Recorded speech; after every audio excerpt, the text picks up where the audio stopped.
and welcome to our live broadcast.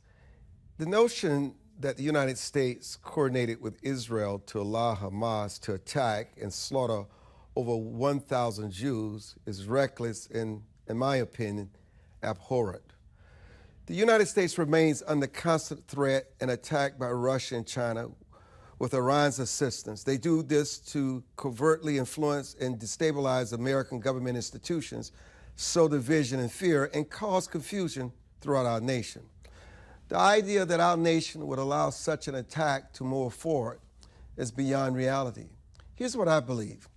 I believe that Israel and the United States and many other Western nations have grown to rely on intelligence signals at the expense of human intelligence.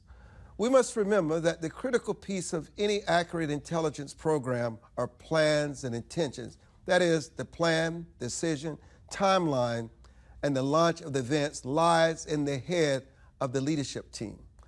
You're not going to discover it today in a phone call, a text, or an email. The tidbits the Israelis had ahead of time likely alerted them about a potential attack, but had not reached the level of providing Israel enough data to craft an actionable plan for the leadership of Israel to approve. Think about this. It's very similar to the scenario we faced in the days running up to 9/11. We believed in our bones. Al-Qaeda had a plan in motion, but we didn't have enough intelligence to strike at it. Then 3 days before 9/11, Afghan leader Ahmed Shah Massoud was murdered by Al-Qaeda. We knew the final countdown was activated at that point, but we waited for the intelligence picture to evolve more, which it did on the morning of 9/11. Israel just experienced the same thing. They faced a savage, skilled, and experienced enemy, and for the hundreds of operations the Israelis have thwarted, one got through. Let me welcome our operatives, Sam Faddis, who ran the CIA's weapons of mass destruction, and John Keyes, another operative who regularly joins us to talk about these issues. And also, journalist Carrie Sheffield with the Independence Women Forum will also join us today to ask questions. So let me start with you, Sam. What is this Israeli invasion is going to look like? And what are the minefields that they must consider? You're evacuating over 1 million people. There's no running water. There's no food coming in. And once this evacuation is done, what are their intentions? What do they intend to do with Gaza moving forward? Yeah, well, I think you just put your finger on the center of the issue, Armstrong, right? I mean, it's one thing to pull together a bunch of guys and go in and clean out the place in the sense of killing Hamas operatives. That's not an easy thing, and that won't be painless. But in a certain way, that's relatively straightforward. Then come the real questions, right? Okay, you just did this in a place where, I don't know, it's half the Gaza Strip we're talking about, so 1 million people live. Are they coming home? Where are they going? If they're not coming home, and what's your plan for preventing this from just all regenerating and happening again? I'm not sure the Israelis have an answer to that question, which actually I think is one of the reasons why they are why they're apparently delaying this. I think what they would like to do is just clean the place out and shove everybody out someplace else. But there is no ready answer to where those folks are going to go. So, Mr. Keyes, I read a story today where it says that the global power axis has tilted toward Russia and China because, again, America is distracted on two fronts in Ukraine and now Israel. Your thoughts? I think that's a fair assessment. I mean, we're stretched pretty thin in the United States. They've deployed another battle group. When a carrier battle group is an enormous logistical undertaking, and now they're off the coast of Israel, somewhere in the Mediterranean. But we're looking at this, and I agree with Sam. I think there is a sense of caution that reality has swept in, that you can't just overrun the place and ignore the the facts on the ground that you just have so many people crowded into that area of the country. And urban warfare, I mean, I hope there's American advisors that are talking to them. When you move mechanized armor into a packed urban area, which we experienced in the Iraq conflict, it is a bloody slugfest, and you will lose a lot of people, you will lose a lot of civilians, you will kill the enemy, but the cost can be staggering on both sides. And this is not a war that you can win in the public sphere by having the videos of a slugfest between Israeli armor and dismounted troops on the ground in a packed urban environment. It's like Midtown Manhattan, the way things are crowded in the Gaza area. It's just a densely populated and concrete mess. And the strengths of Israel's operational capability are better applied surgically. I don't like that word, but in small unit tactics, try and rescue hostages. Every cycle of darkness, we should have an enormous advantage, or they should as well, because of the technology they had to operate in a complete darkness, and just erode them down without having the horrible imagery of heavy artillery being used and armor operating in an urban area. Carrie? So I guess my question to the experts here, what have you seen in terms of the Abraham Accords? You know, I was there on the White House lawn as a journalist, White House correspondent, when those accords were signed. Have they provided any sort of buffer? I've been told that perhaps they've helped with the Americans when they were evacuating in terms of the flight patterns, being able to go to some more, friendly countries to exit Israel. But was there something broader in terms of the implications of Abraham Accords? Sam? Well, I think there are some incidental value. There is some incidental value, as she just indicated. But I mean, the way I look at the Abraham Accords is this. I mean, it was a stupendous achievement, and it put us on the path toward resolving issues in the Middle East that had seemed completely intractable for generations, really. Right, we just had accepted that the Middle East would be a mess, to use a technical term, forever. And all of a sudden, there was this possibility that would not be true. Now we're looking at, I mean, we've already seen damage to that ever since Joe Biden sat down in the White House. But now we're looking at that all going up in smoke. I mean, my biggest concern out of this whole thing, Armstrong, is not anything that has happened to date. It is the possibility that everything you've seen so far is a preamble to a much bigger general war. We are not just necessarily talking about how Israel's going to clean up after Hamas did this.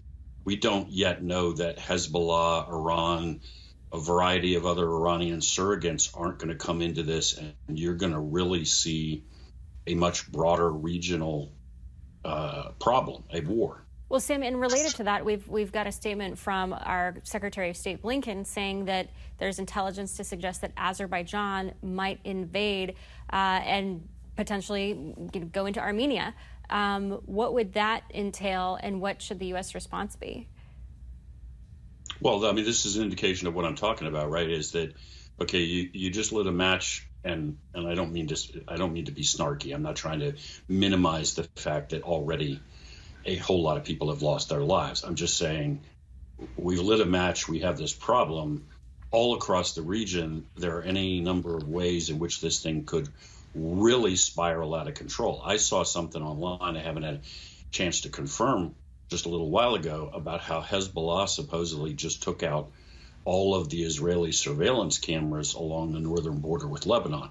Well, there's a reason for if that is true, and I have not yet confirmed it. That's a pretty ominous sign, because you don't take out all the cameras unless you are getting ready to do something. And Hezbollah alone, Hezbollah is not a little terrorist group, a few hundred guys hanging out. Hezbollah is an army. I mean, they got ballistic missiles. They've got all kinds of stuff. They dwarf Hamas even in capability. Right there, those guys coming into the fight changes the whole equation. You know, Mr. Keyes, when you're listening to Sam, it would seem as though that Hamas in this attack, even though they are a militia, they're not some army, they had to think this through on what Israel's reactions would be and obviously what the consequences. So in the larger scheme of things, when you think about the issue of hostages, I saw where the Hamas leader announced today that they were free. They've come to some kind of agreement where they'll free all hostages except the Israeli hostages. But it's obvious that Israel has made a decision that their hostages are going to be lost, particularly given as they think through this invasion into Gaza. I think they can keep the pressure on without giving in. I think there's opportunity. It requires, I mean, there's so many facets to the decision-making for Israel. And as Sam mentioned, if there's a northern front to this and Hezbollah starts moving across the border, or at least shooting across the border, that'll be a factor that make this 10x worse than it is right now, because of the level of violence that can be inflicted on Israel. It's a tiny place, and they have enemies in every direction, and this could be extraordinarily difficult to manage if it turns into another front in Israel. But they should. I'm hoping, and when we're telling what to do, that it always sounds so awful with somebody making a comment. I would just hope that there's an opportunity to just manage their strengths, use them, apply them with a ruthlessness and precision that they're famous for, and erode them down inside of Gaza without moving in and creating a really difficult situation once you move armor inside of a city like that. And operating at night, they have the advantage.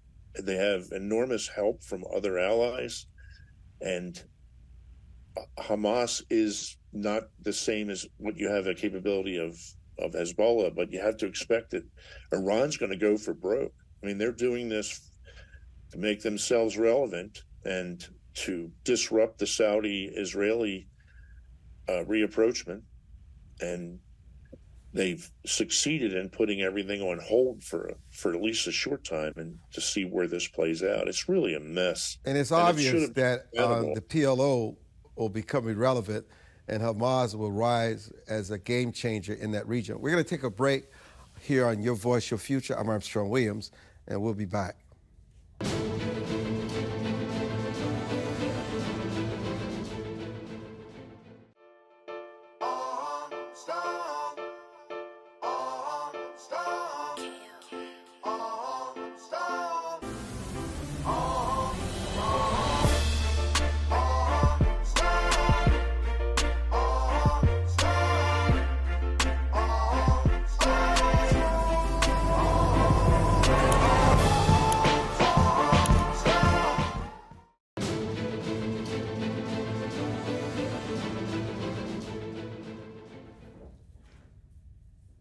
Sam Faddis is also senior editor of A&D magazine. Sam, what are we not seeing here? Do you think Iran and Russia and maybe China are playing a role in these unfolding events? Well, look, I understand. Let's just start with Iran. Initially after these attacks, there were some statements by the administration that it was unclear to what extent Iran had played a role in this. Okay, that's disingenuous. I mean, that's just dumb. I mean, if it's true, they don't understand anything, and I don't think it's true. Hamas is a creature of the Iranians, as is Hezbollah. They're trained by them, equipped by them, financed by them. Hamas did not launch a full-on assault against Israel and start this war without the Iranians not just giving the okay, but being involved in all of the planning and all of the preparation. I mean, Mr. Keyes alluded to this earlier. This is not just Hamas. This is Tehran. That's who you're face to face with, and all of their surrogates like Hezbollah, and they're all across Iraq as well. I don't know to what extent the Russians and the Chinese were involved, but certainly it is to their benefit, right? I mean, I'm reading every day about how we're shipping arms now to Israel and sending support. Well, the last I heard, we were already cleaning out our warehouses in all over the world, including the Middle East and South Korea, to arm Ukraine. So I'm not quite sure where that's coming from, but we're getting real close to not having the capacity to arm our own troops or resist or continue to support Ukraine. And God help us if the Chinese move on Taiwan, while we got 2 carrier battle groups in the Mediterranean and we're shipping all the weapons we have left to the Israelis. So certainly to their benefit, even if they're not directly involved. No, I mean, I agree with you that the notion, as our president said yesterday, that we don't know if Iran was involved is very disingenuous. I guess my question, though, with Iran, the Trump campaign and others have said that, and I'd love to hear your thoughts to both of you. They've said that part of why this happened was because of sanctions that were lifted under the Biden administration to the tune of $80 to $100 billion in oil sales that we've seen going to China and elsewhere. Is there truth to that? Is that part of what's bankrolling essentially this invasion of Israel? John? I think that there's a big component to the cash. Iran was in a very difficult box during the past administration and crippled. Sanctions do work. It takes a long time, but they were biting. As soon as you let off of that, you've let off of the most effective tool to hurt them. And I keep hearing discussions from public officials about conclusive proof or evidence. They talk about this. There are facts that lead a reasonable person to believe that Iran is under the direct influence and responsive to the pushes and orders that they get from Moscow. The Ayatollah was a graduate of the Patrice Lumumba University in 1968, and Mahmoud Abbas was in the same class. To think at this point that they are not collaborating directly with the Russians is just folly. They're clients. They're clients of a long-term, smart, and thorough intelligence program that the KGB and the Russian intelligence systems have run for decades to cultivate people that they can call on in the future. And some of them rise to be high office holders in different places. And then now you've got guys who are leading 2 major client states that are loyal to that system and from that system and steeped in that system. And we can't ignore that. I'm at a loss to understand why we dance around with these comments from a public level and just don't address the facts on the ground. They got outmaneuvered. The Hamas pulled off a pretty complex operation, and then we try and patch it up and come up with a decision that is a good decision. When you're on defense, you have to choose the least worst decision.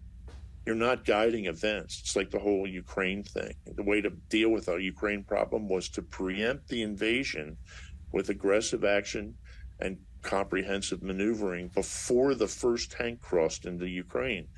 Now we have the same kind of scenario has played out, and the Israelis have a myriad of really bad choices, and they have to pick some that are the least bad. And it's a horrible situation. We're maneuvered into in a lose-lose scenario. It's just how bad is this going to be to get it to stop?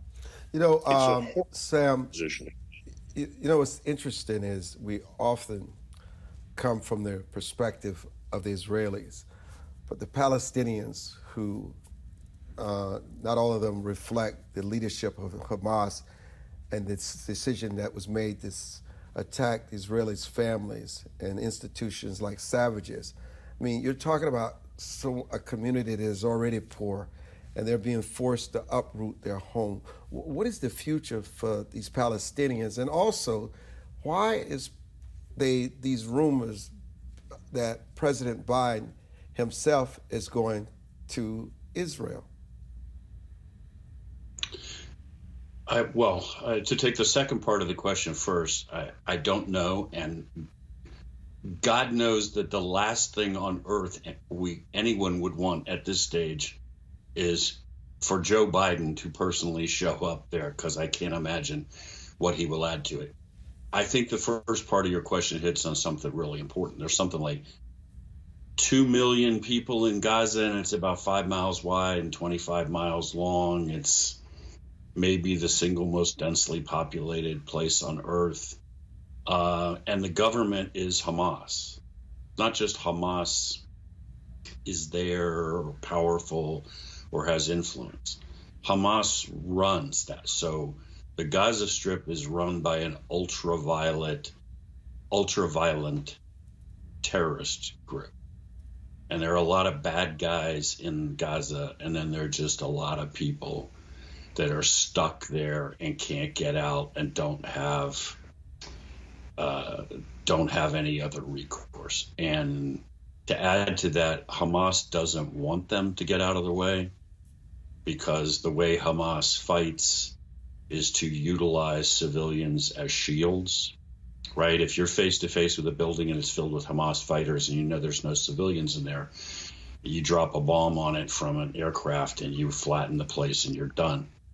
If you're going house by house clearing buildings because you know that there are non-combatants still stuck in here, now you literally have to kick in every door, mark every target, distinguish combatants from non-combatants in a completely confused environment.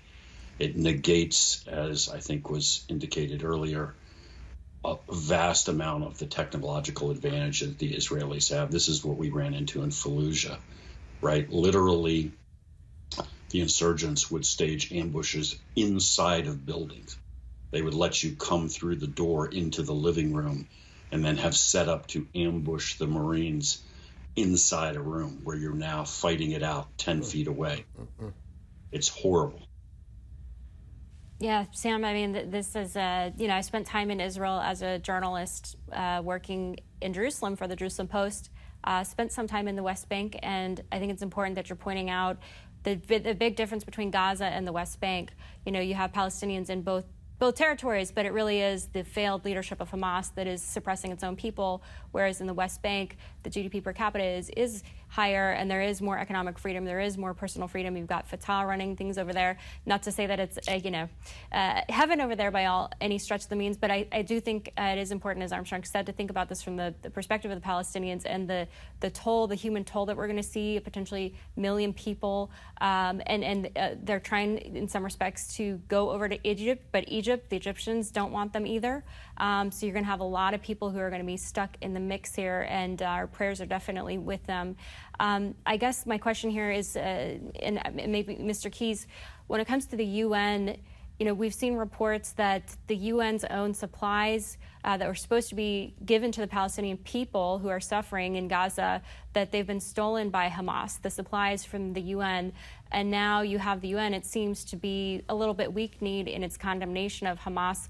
Is there any role for the UN or international bodies, or are they just basically impotent at this point? You bring up a good point. The UN is a hopeless effort at that place right now. Hamas has total control. And it's difficult for Westerners, all of us, to understand or grasp the visceral hatred that is generated by Hamas and a lot of people that live in the Palestinian areas.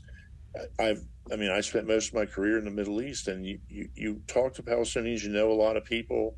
Some of the things that are said routinely by people that you wouldn't expect to think that way, that say, I wouldn't care if they set off nuclear weapons and I was killed in the blast as long as all the Jews were dead when the dust settled. When you have people that believe that and they feel that way, so I look at the Israeli resilience and their capacity to deal with it, and I don't know how they do it. They live with that all the time, which it's difficult to grasp. And how do you hate a group of people that you really don't know like that when you're taught from birth is how you do it? You teach people to hate from the time that they're born, and it's toxic and evil. And the Israelis are trying to hold on to the Holy Land that they have, their homeland. It's just a vexing problem. But the Palestinians are not honorable, in large measure, honorable interlocutors. They'll tell you what you want to hear, and then they'll stab you as soon as they have a chance. And this is ugly now. It is very ugly, and the UN doesn't add to it. Hamas doesn't care how many Palestinians die. It's irrelevant to them. They're just tools. They're tools and opportunities to hold back the tide. That's all. Finally, Sam, there are these protests that are going on in the United States. I mean, John Huntsman just pulled his funds from UPenn because of what UPenn is allowing the faculty and the students to say in their support of Hamas. You've seen what has happened at the prestigious Harvard, where there's putting posters of those that support Hamas on buses, and corporations are saying they're not going to hire them, they're rescinding the offer. But what people don't realize in many of these marches is that many people, it's not just people of Palestinian descent and people who are sympathizers to Palestinians. There are many New York Jews and other East Coasters who are also marching with them, who are very sympathetic to Hamas, and they want Netanyahu to cease what he's doing right now. There should be no more killings and no more violence. How do you respond to that? They are at best deluded, if not evil themselves. I'm sorry. Look, this is not about Islam. Myself and your other guest worked all over the Middle East for years. Most of the guys we worked with against Islamic terror were Muslims. Most of the guys doing the dying on our side, fighting Hamas, Hezbollah, etc., were Muslims fighting to save their religion from guys who are barbarians and want to drag the world back into this twisted 6th century view they have of Islam. I saw a picture the other day of a bunch of young ladies with a sign that said something like "Gays for Hamas," and I don't even know what to say. You're expressing support for a group that would murder you on sight and revel in it because you are sinners. They would destroy you, slaughter you, and you are so lost in space that you actually are celebrating this. Mass murderers, that's who you're celebrating. I don't know any other way to say it. And well said. As we saw in Hamas's attack in Israel, they killed Muslims, Palestinians, they killed everybody. They could not even differentiate, nor did they really care, and was laughing and spitting on them, and then after killing them, sitting on the body as if it were a couch. I mean, yes, it's the naivety and the ignorance in this country and the propaganda that these kids and these professors buy into is really scary. Listen, Sam and John, thank you so much for joining us. When we return with Carrie talking about her book, and also Tiffany would also join us to talk about her book and talk about the vote. That and much more on Your Voice, Your Future. We'll be back.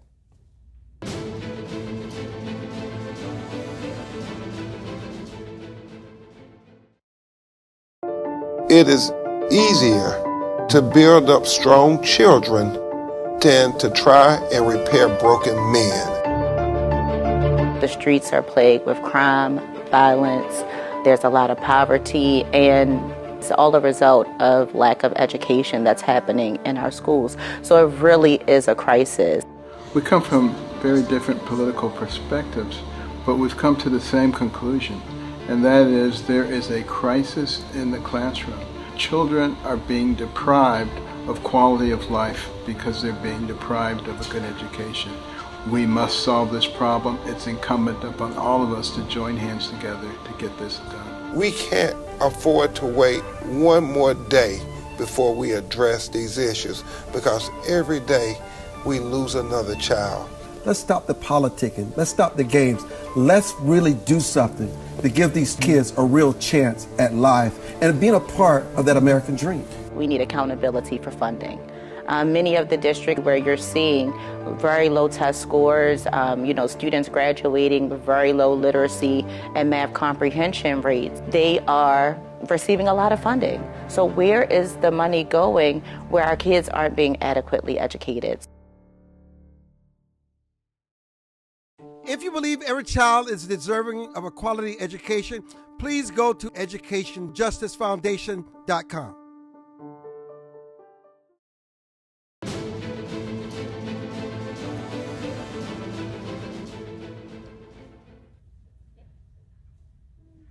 Will Jim Jordan secure the speakership tomorrow, Carrie?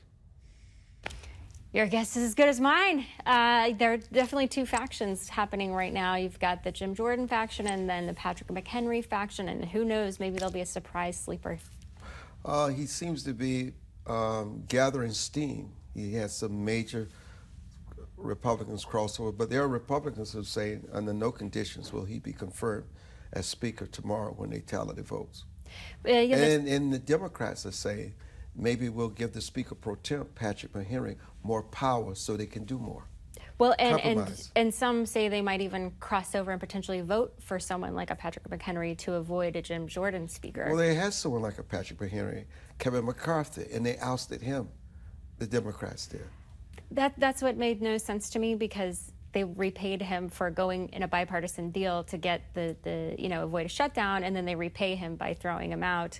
And the hypocrisy that Matt Gaetz was angry at him at Speaker McCarthy for making a deal with Democrats, and then he turns around and makes a deal with Democrats to oust him. Isn't it? So it defies logic, but that's what this town's all about, right? But you have written a new book, Motorhome Prophecies, and what themes or messages that there's a motorhome prophecies. What themes does that convey to us? Well, the title is called Motorhome Prophecies because I grew up largely in a motorhome.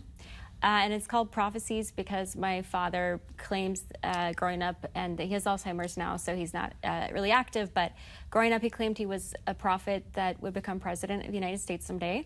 And in order to fulfill this prophetic call, he made us live in a motorhome with my 7 biological siblings. So we had 10 people living in a motorhome, if you can imagine. Not a pleasant thing, especially when it came to using the bathroom. But it just, the book is a cross. My publisher is Hachette. They're calling it a cross between Hillbilly Elegy and Educated by Tara Westover, which are 2 books that really describe what it's like to grow up in a very struggling, abusive, working class, white American environment. And in the case of Tara Westover, like myself, it was very rigid Mormon fundamentalism. So my father was excommunicated from the Mormon church and basically created his own homegrown cult where he was very abusive to us. Eventually, I had 2 brothers who developed schizophrenia because of the abuse. I struggled with a lot of suicidal ideation and depression and anxiety and PTSD for many years, episodically, because of the abuse. And child abuse is greatly associated with suicidal ideation and other problems as adults. And so I tackle a lot of these very heavy concepts in the book. My day job, I work in politics. This is not a political book. It's about much bigger issues here.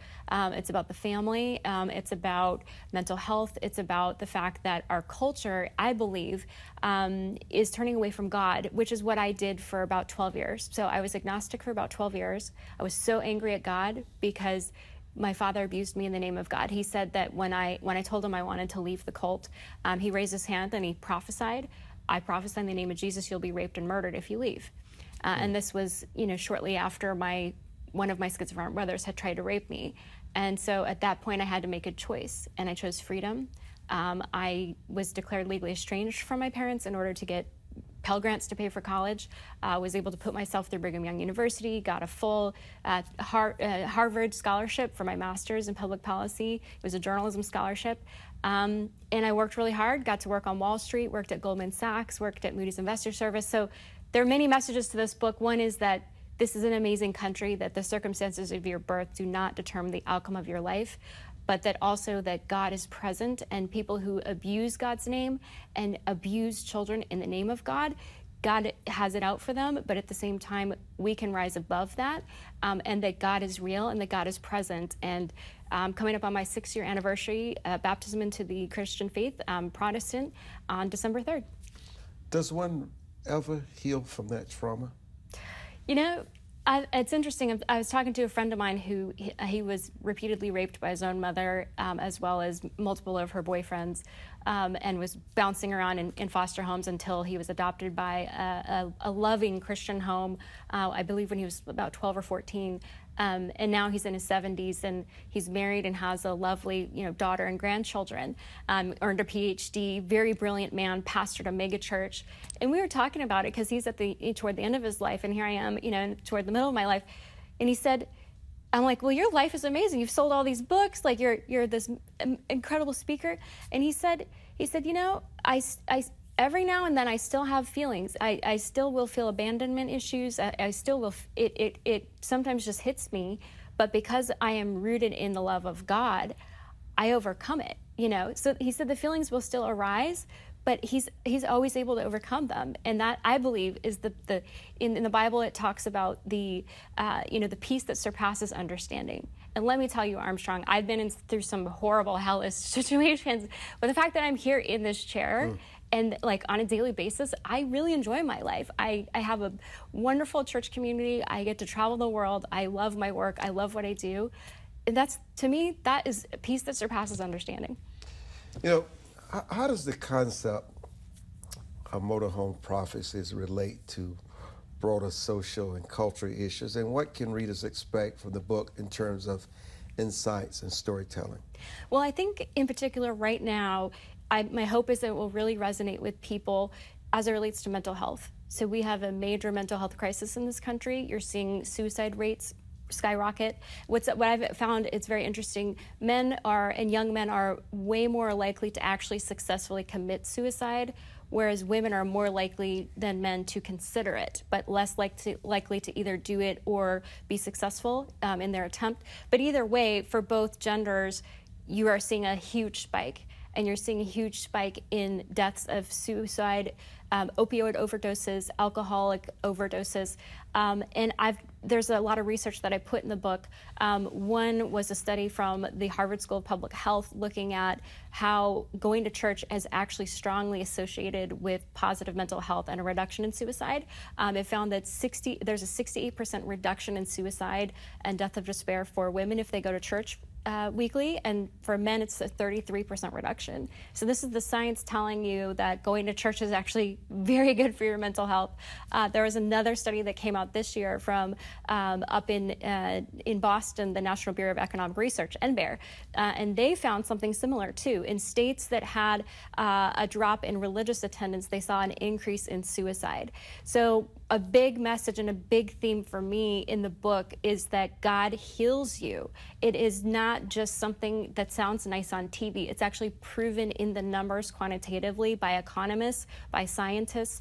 Again, this is Harvard School of Public Health that found that the first study that I mentioned. And so I think that another big theme that I have in the book is the difference, though, between God and religion. And that, I think, is a big part of a reason why I think people are walking away from the church, because you're seeing religious participation drop, is because they have church hurt and because they've been wounded, you know, whether they're going through a divorce and their church doesn't support them, whether they were going through, a difficult, in my case, a very difficult family abuse situation, and I believe the Mormon church failed me, didn't do enough to prevent my siblings from developing schizophrenia, didn't do enough to take us out of that abusive environment. That people, and I'm, case in point, I walked away from religion for 12 years, but my message from the book and what I want people to know is that God is not religion. And if someone abused you in the name of God, that is not from God. Separate the two. Understanding, I like to joke, it's like if someone has a fake purse, like a Gucci purse, and it's got a G, and you can tell that that's a knockoff Gucci purse, that's the knockoff. That's not God. Using God's name to abuse you, like Hamas, like we were talking about, abusing slaughtering and murdering innocent babies in their cribs in the name of God, that's religion. That's not God. You know, my heart really goes out to you. It's taken a lot of courage for you to write this book, Motorhome Prophets. I encourage people to go out and buy it. Just an incredible story, and I'm just so glad that you're able to share your story with others who are also going through trauma, and particularly all over the world. So thank you for writing that book, and thank you so much for joining us. When we return, Tiffany Norwood and some of her friends are going to join us to talk about voting like a boss. That's up next on Your Voice, Your Future.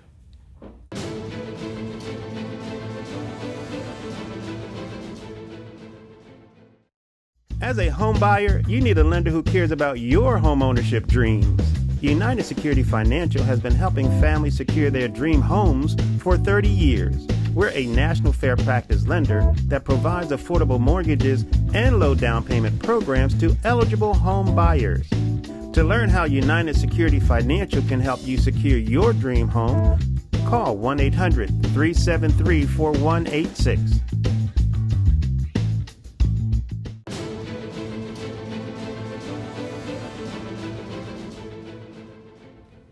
You know, I always enjoy it when one of our personal favorites, Tiffany Norwood, stopped by the house to tell us what she's up to next. And now she has a new book, author of Vote Like a Boss, founder and CEO of Tribetan. And also, she's here with friends. Cornell Jones, CEO of Operation Amani, Saul Paul, Grammy-nominated singer and songwriter and co-host of Vote Like a Boss podcast. So, Tiffany, I'm going to give it to you. Thank you so much, and I really appreciate being back, and hello to Saul Paul in Austin and Cornell in Pittsburgh. Thank you guys both for joining me. Looks like somebody has a guitar. Saul Paul is always ready. Oh, ready, okay. I don't know what he has planned, but he's always ready. You know, what is the significance of Vote Like a Boss, and what motivated Tiffany Norwood to create this platform? How does it encourage voter engagement and empowerment?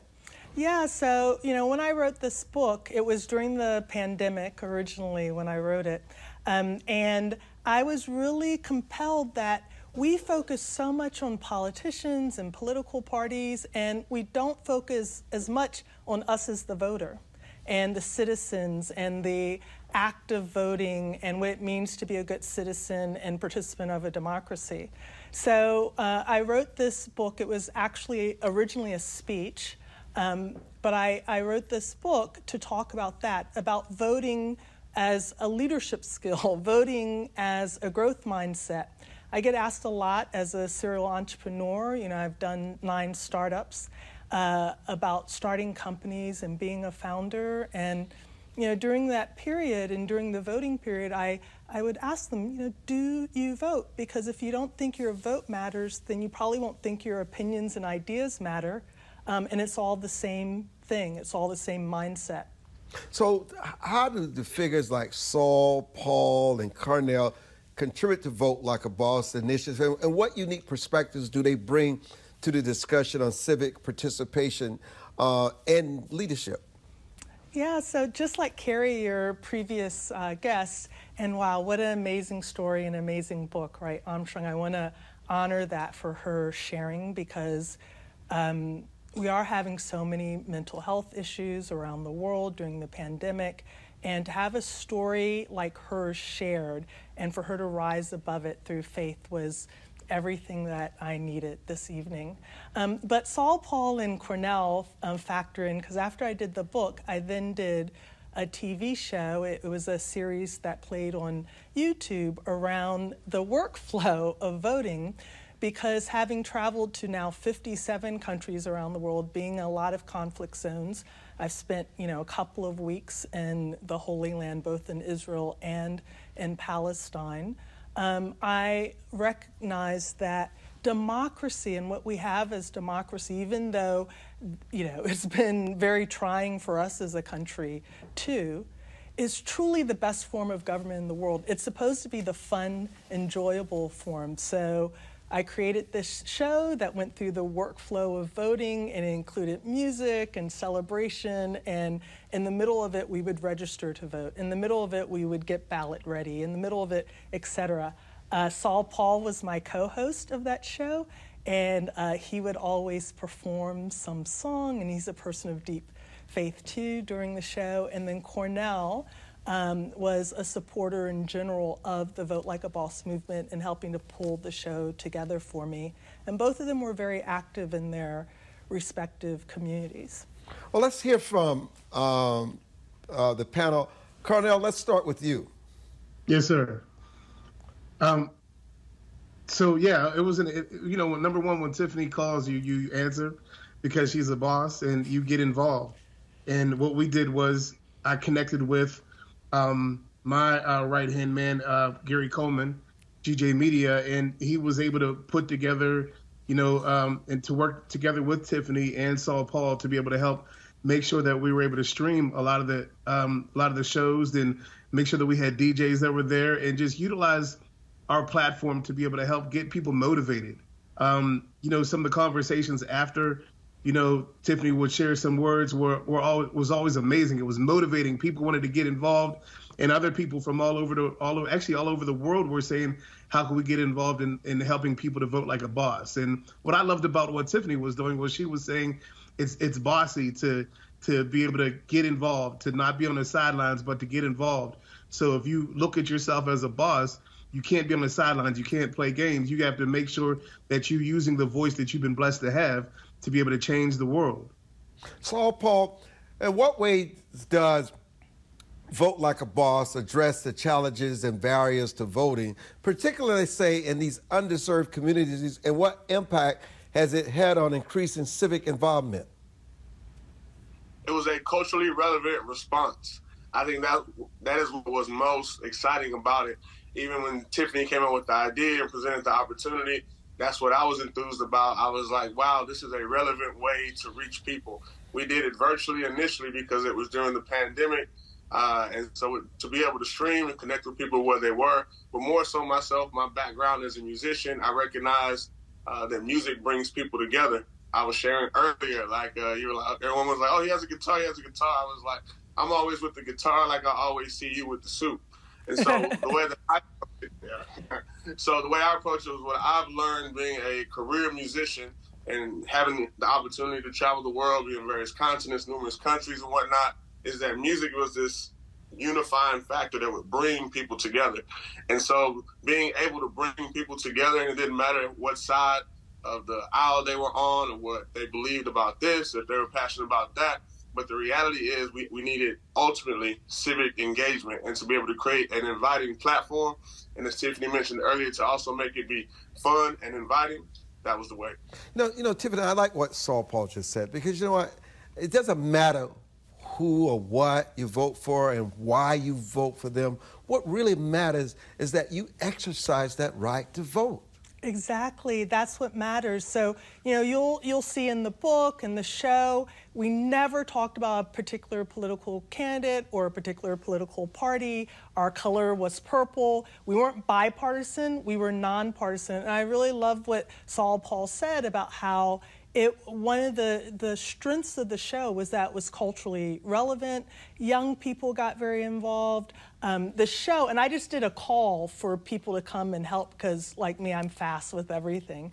And it just happened to be that the majority of the people that raised their hands were Black men, right? And they were spectacular. And to see those Black men attracting these other Black men to get involved with politics, it hit me the same way that Saul Paul just expressed, that it was more how we were speaking to people and having culturally relevant narratives and messages versus specifically a lack of interest.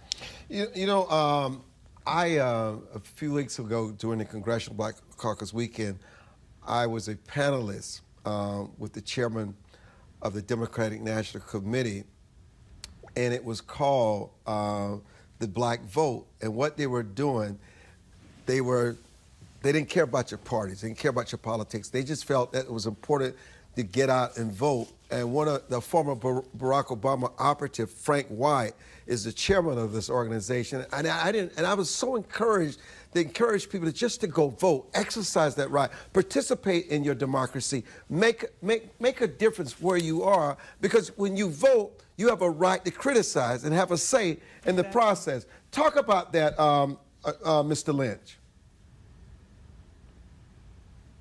Shola. Sorry, Shala wasn't able to join us today, so Cornell. Cornell, yeah, talk about that, Cornell.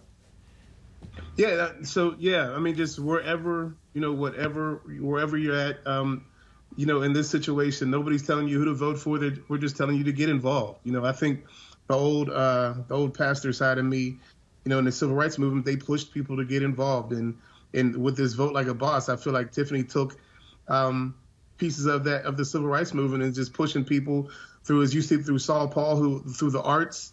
My program deals with returning citizens, so there was some training even through the streaming process and bringing the community at large together. And I love the fact that the message was, no matter what your belief system is. We just need you to get involved. And I think that's us working as a village, utilizing the gift that our ancestors fought for, and utilizing the resources and utilizing the chance to be able to work together to be able to change our communities. And I think that's the first step. You know, when I turned 18, you know, I remember walking to the booth with my father. It was a rites of passage for me.